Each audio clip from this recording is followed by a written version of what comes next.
Hey guys, it's me, Cupid. I have schizophrenia, if you don't already know. So today I'm going to be telling someone else's story again. Of course, I've been given permission to tell these stories, not like I'm stealing their stories. I do want people to understand that. If anyone is interested in telling their story on my channel, I would love to hear your story, and I'm sure all of my viewers would love to hear your story as well. Most of my viewers are people with schizophrenia, or people who have family members or friends that have schizophrenia and are wanting to understand more.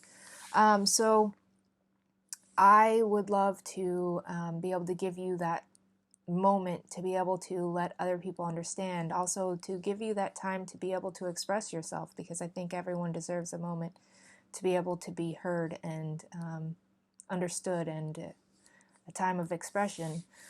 So if you guys are willing, please contact me. I think I also have my Twitter on here. You can contact me via Instagram, my Twitter you can find the tags on the description, or my bio, sorry, on my YouTube. Also, if you already know me, or if you know me somehow through Facebook, you can contact me through Facebook.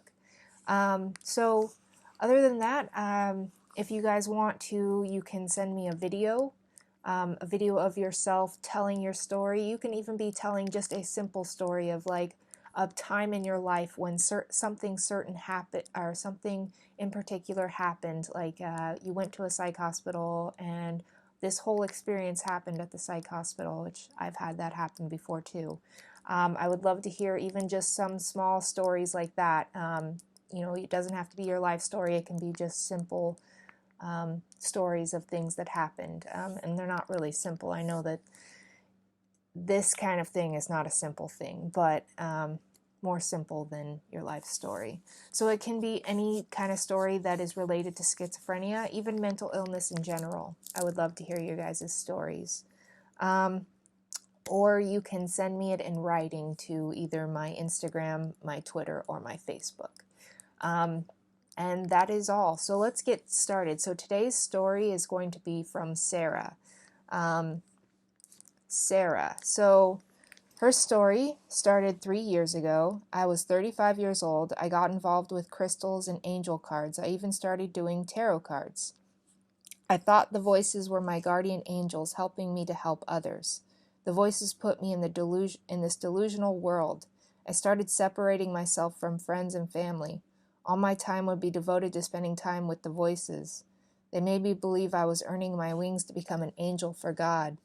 I would wait outside in the freezing cold for a truck to pick me up. That never came.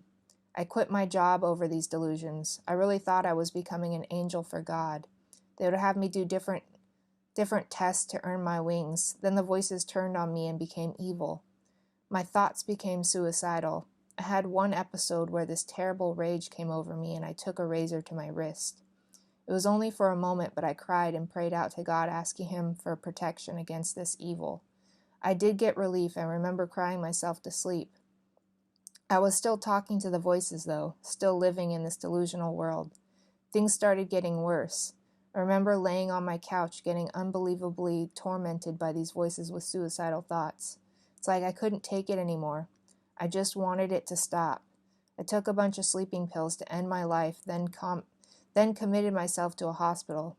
Was there about 2 weeks. They put me on Haldol.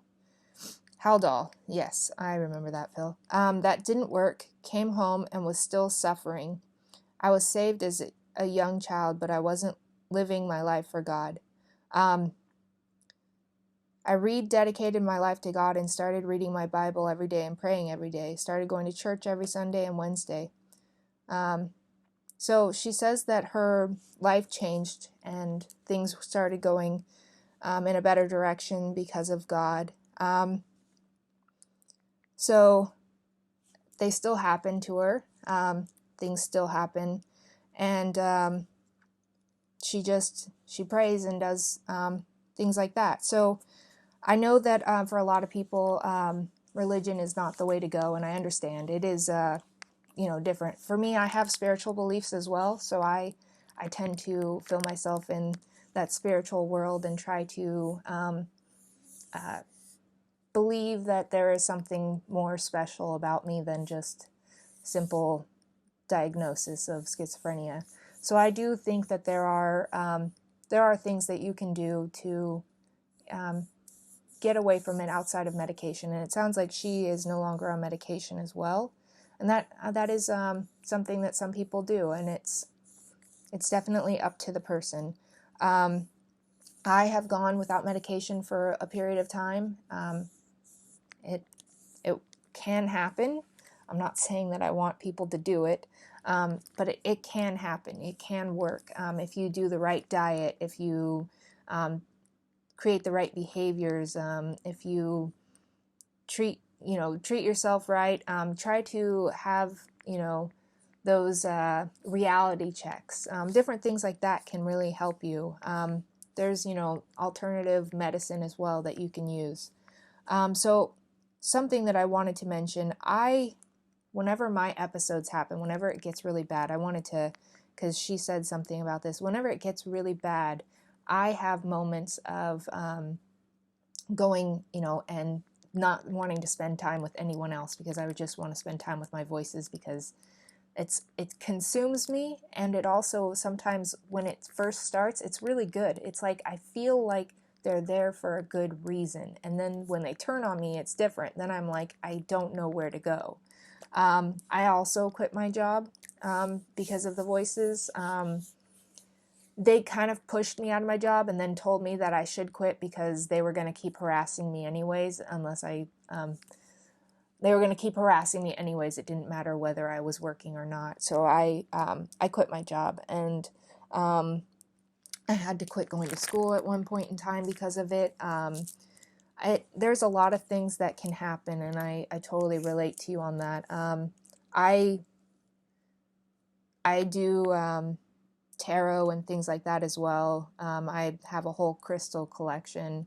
I do a lot of spiritual things, and I do believe that I talk to my spirit guides regularly. They're the good voices, though. They've always been the good voices, whereas some good voices have turned on me, but they were usually real people. I always believed that my voices, some of them were real people, like not real people, but like people that are alive. They're watching me in some way or shape or fashion, or they're connected to me in a spiritual fashion as well. So those are kind of the things that happened to me. So I can relate to you, Sarah. So I definitely can see where you're coming from. So that is Sarah's story. I hope you guys all enjoyed. If you would like to tell your story, please let me know. I would love to tell it on here. I hope you guys have a beautiful day. Stay wonderful, stay beautiful, stay amazing, stay awesome, stay unique, and above all else, you guys, love yourselves, okay? Peace and love.